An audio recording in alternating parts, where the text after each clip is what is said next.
Pittsburgh Pro Series final. Yeah, so the Pittsburgh Pro Series is a Street Fighter tournament that ran for about 6 months locally here in Pittsburgh, obviously. That has been taking place down on the south side of Pittsburgh at Sanctum Esports. Sanctum Esport. Yeah. Cafe? Esports Cafe. That's it. Yeah. And first of all, we want to give a shout out to Diego, aka Buddy, who had put on the tournament. Yes. He has taken it upon himself to try to build the Pittsburgh FGC up to a level to where it's more renowned to some of the more well-known areas like Florida, Texas, and LA. Right. And he has been putting time, effort, and money into it all. Mm-hmm. So he decided to put up a $5,000 purse where there was like I said, a 6-month tournament where all participants earned points, and then the top 8 fought it out in a Kumite style, which is a first of 5, no single elimination tournament. It wasn't winner take all, but it was a $5,000 total prize pool for the top 8. And that just took place recently, a couple weeks ago, at the Pittsburgh Game Expo. Mm-hmm. Myself and Tim have been to entered quite a few of those tournaments in the Pittsburgh Pro Series. Neither of us finished very high. We did not make the top 8. But were there points on there too? Like on that thing? We did have some points. Yeah. I'm pretty sure I was one of the lowest and you were a few higher, few ranks higher than me, but I think I had one of the lowest point totals. Okay. But the top 8 who was the top 8, Tim? It was Salty Warrior, Shinlad, Station from Buffalo, Floetry, Ice. I'm missing somebody. I know the Arm Panda Bear, Mode FX, and I'm missing somebody for some reason. I can't. Darklight.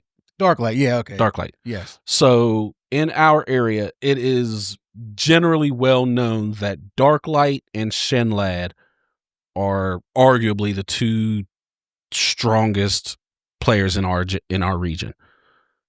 They consistently won the preliminary series matches. Yeah. And I believe they finished 1 and 2 in points. Yeah, Shinlad was the number 1 seed, and I believe Darklight was number 2. I believe so. I recall, but Floetry is a strong player that uses modern controls, but is extremely strong. He won a couple times. Arm Panda Bear won a couple times. Salty Warrior won once or twice that I can recall. Yeah. But Tim Mode won once or twice. I think Mode won or 2. I'm not. So 1 or 2 of the qualifiers. So you mentioned modern controls. I don't know if we ever talked about it on here. What's the difference? Okay, modern controls. What it is many fighting games these days have a mode where the inputs to do moves is simplified in one way or another. It varies from game to game, but generally there's a way to basically do the cool stuff, but easier. Okay. Yeah, so like, do you know how to do a Shoryuken? I haven't played the games in years. You know how to do a Hadouken? I don't remember. It's like down forward. The quarter circle forward. Okay, so it's still the same as it always. It hasn't changed. Okay. Yeah, but like for a modern control, I think it's like you just press over and punch. It's okay. It's like forward, and there's like a special button. Yeah, you hit like forward special. Oh, okay. Yeah, and the Hadouken will come out. It's very frowned upon. That's what it is. I would say it is. I'm not a fan of it. Highly debated. But highly debated. A lot of people, I understand it from a gateway point, getting someone in. There's someone who's brand new and is casual, doesn't want to take the time to learn complex inputs. On the other hand, some people, generally not necessarily the top tier players and not necessarily the guys right below that, but generally it's those in between guys, like where I'm at, which is I consider myself low intermediate to the low advanced, tend to frown upon it because you can react to things in a faster manner. For example, the Hadouken move that's known in Street Fighter is a quarter circle forward from down, forward, then punch. To do that motion obviously takes some semblance of time. But for a modern control person, they can literally just hit forward and a button, which without question is faster.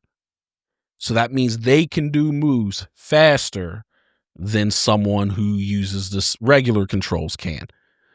Now, the creators of the games are aware of that, so they generally give a damage penalty to modern control users. I believe in Street Fighter it's 10%. I could be wrong. Sure. But generally, when you do the move, you're going to do less damage. So at the higher levels, it doesn't matter much because generally speaking, 1 or 2 fuck-ups, you're losing the round, regardless of if you're modern or not. Right.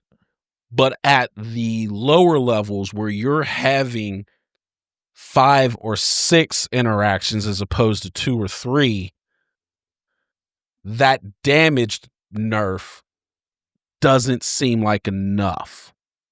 I got you. So you have those people that say, just get good. Well, yeah, when I get good, it won't matter. But in the meantime, I'm frustrated because you're able to pull stuff off faster than I ever could because you're using a different method. Right, and it gets frowned upon a lot, and I'm not a fan of it. A lot of it, most of us aren't. But hey, look, he's good at it. He actually, if you watch Flowetry play, you'd be like, is he really using modern controls? Like, he plays like he doesn't even use it. Yeah, he There's plays. My thing. If someone frowns upon it, they ain't paying your bills. So if it helps you win. Yeah, he doesn't care. He doesn't care. He plays. They call him the modern menace. Yeah, I think that's funny. I get a laugh out of that. But he shows up it's actually not a bad nickname. Yeah, right. He shows up bi-weekly, or the casual. He shows up. He participates. He gets pretty far every time, and he earned a spot to be in the top 8. All 8 of these gentlemen deserve to be in the top 8. It was a very good top 8. I think there was only 2 matches that were like 5-0s, but the rest were pretty back and forth. Yeah, there was a lot of 5-4s, 5-3s. Yeah, it was really good. I hope Shinlad's heart is okay because he drank like 5 or 6 Red Bulls within that 2-hour span. I don't know what was going on there, but hey, he was chugging them. He was chugging them. But it's not good on any level. Yeah, I was like, oh, he's all right, but I'm sure he is, but still, that's just like that's a lot of Red Bull in a short amount of time. Yeah, at that point, you could just do Coke. Yeah, but turned out that it was not one of the favorites that won. It was Salty Warrior, who uses Kimberly. He was able to go through. I don't even think they did a reset, did they? Excuse me, I got the hiccups. No, I think he just won like 5, just one set. Oh no, it's a double. It wasn't a. It was a single elimination. Yep. But it was a good grand final. It was Shinlad and Salty Warrior. I think all the top seeds won their match except for Dark Light. I'm pretty sure Dark Light lost to Ice, who plays Akuma. But that was a good match. I know Dark Light was dropping some combos and stuff, and he was saying like, he had. I remember him saying like he wasn't feeling well about the tournament, but it happens. Some days you're on, some days you're not. But everyone at the convention that wasn't even in the tournament or just wasn't even like into the fighting game, but they were there watching and they were all invested, and it was really good. And shout out to Buddy for setting this whole thing up. The commentary with Buddy and Griffey and Cujo Kate. I think one of my favorite parts was after I gave Buddy that shout out and like everyone was like chanting his name and and just I hope he was really like touched by that moment and stuff because because it's like because of you, this is happening. Yeah, So, like he deserves all the praise in the world. Correct. That's why we wanted to make sure we took this time out to give him that respect. Correct. Because he's taken a lot on his shoulders. He was actually even doing this after he had got laid off. So to take that kind of risk at a relatively young age, I think he's in his low 30s. No, I think it's his late 20s. Late 20s, early 30s. To take this on is just impressive, and we definitely wanted to give him his just due. But shout out to Salty Warrior for winning the whole thing. I don't know how the pot was split. I would assume he won at least $2,500. I'd assume first place would take at the minimum 50% of the $5,000 purse. Yeah, I'm sure. Yeah, I know Mode and Panda Bear got 100. I think they said. Yeah, because they were like they got 7th and 8th or whatever. But yeah, they all stepped it up. I used to be like right there with Panda Bear and Arm, and I mean not Arm, Panda Bear and Mode. They whoop my ass now all the time, so I'm nowhere near them guys anymore. And they put in the work, and they deserve to be there. All 6 of them. Ice, all 8. 8. Sorry, damn it. All 8. Ice definitely stepped it up even way more. You know what I mean? Like he's there too. Like that. You know, he just.